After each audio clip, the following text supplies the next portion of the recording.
नमस्कार, मैं पंडित दिनेश चंद्र। ज्योतिष जिज्ञासा में आपका स्वागत है।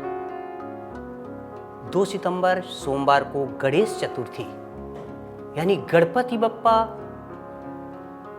का जन्मदिन है। इसे विनायक चतुर्थी के नाम से भी जानते हैं। लोग अपने घरों में इस मौके पर गणेश जी की मूर्तियों की स्थापना करते हैं।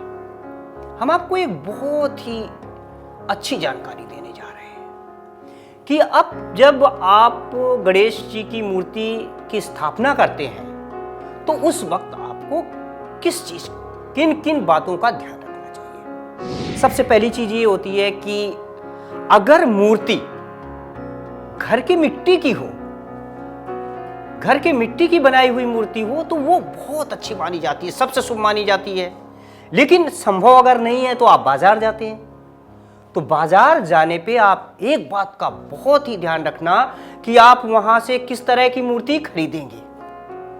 आप ये कोशिश करें कि जो केमिकल मिला के जो मूर्तियां बनाई जाती है उसे आप मत लें, क्योंकि वो अशुभ कोटि में आती है। धातु की मूर्ति ठीक है, चल जाती है। मिट्टी की मूर्ति है वो चल जाती है, वो शुभ होती है।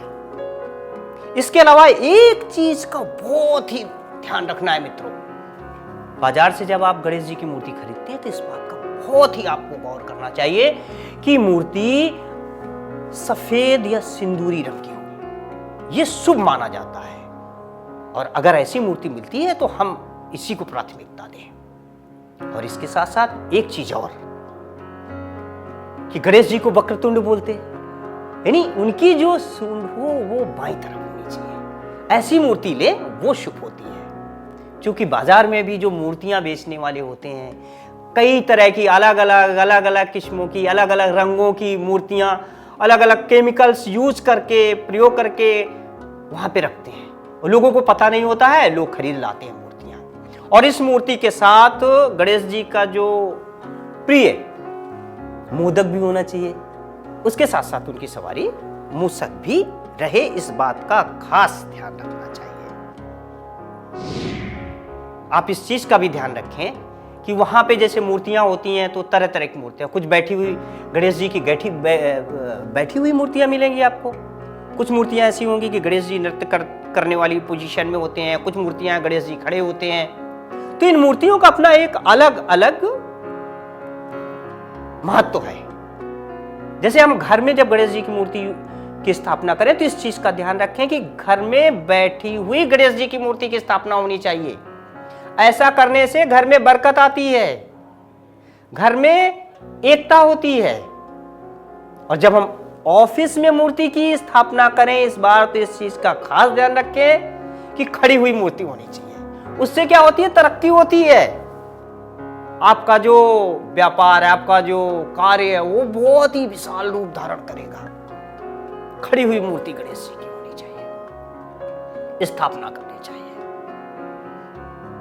तो दोस्तों, यही जानकारी हमें आपको देनी थी कि आप बाजार में जब जाते हैं, वहां से जब मूर्ति लाते हैं तो हम मूर्ति लाएं उस वक्त हम इन चीजों का ध्यान रखें कि हम पूजन करने जा रहे हैं तो हमें पूजन का पूरा फल मिले। तो मूर्ति किस तरह की होनी चाहिए और हम उसको किस तरीके से ला करके पूजन करें, ये बहुत ही खास ध्यान रखने वाली चीज थी, ये हमने आपको बताई। इसके अलावा एक और छोटी सी चीज मैं आपको बता रहा हूं। जैसे घर का वास्तु दोष होता है ना, तो आज के दिन अगर, मतलब आज का दिन का तात्पर्य है कि जिस दिन गणेश चतुर्थी प्रारंभ होती है उस दिन आप अपने मेन गेट पर एक गणेश जी की जो मूर्ति है उसको स्थापित करें, मेन गेट के बाहर। और मेन गेट के अंदर ठीक उसी मूर्ति के पीछे एक दूसरी मूर्ति गणेश जी की लगाएं। उसका जो मुंह हो वो अंदर की तरफ हो और जो गेट के बाहर गणेश जी की मूर्ति है वो बाहर की तरफ हो। इससे क्या होता है कि सामने से जो आने वाली शक्तियां होती हैं, जो सामने से आने वाली गलत नजर होती है, गलत नेगेटिव एनर्जी होती है, वो आएगी नहीं। अंदर आएगी तो उनकी पीठ उसको धारण कर लेगी, अंदर घर के अंदर तक जो नेगेटिव एनर्जी है वो नहीं जाएगी।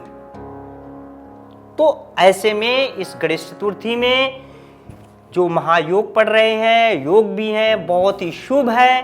आप ये सारी चीजें कर सकते हैं।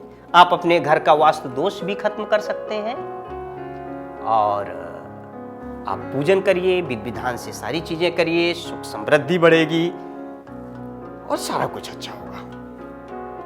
तो दोस्तों, ये कार्यक्रम आपको कैसा लगा? अगर आपको अच्छा लगा तो हमें मेल करिए और साथ साथ अपने दोस्तों को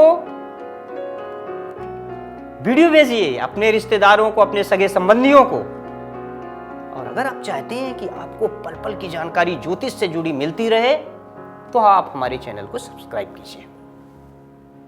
हम आपको ज्योतिष से जुड़ी वो सारी जानकारी देते रहेंगे जो आपको दिन प्रतिदिन सुबह से लेकर शाम तक और भी भविष्य की जितनी भी समस्याएं हैं उससे जुड़ा हम सारा हाल आपको भेजते रहेंगे। आप भी भेजें, आप सवाल पूछें, आप जानकारी लें, आप हमसे संपर्क करें, हम आपको सारी जानकारी मुहैया कराएंगे। तो नमस्कार, फिर मिलेंगे आपसे।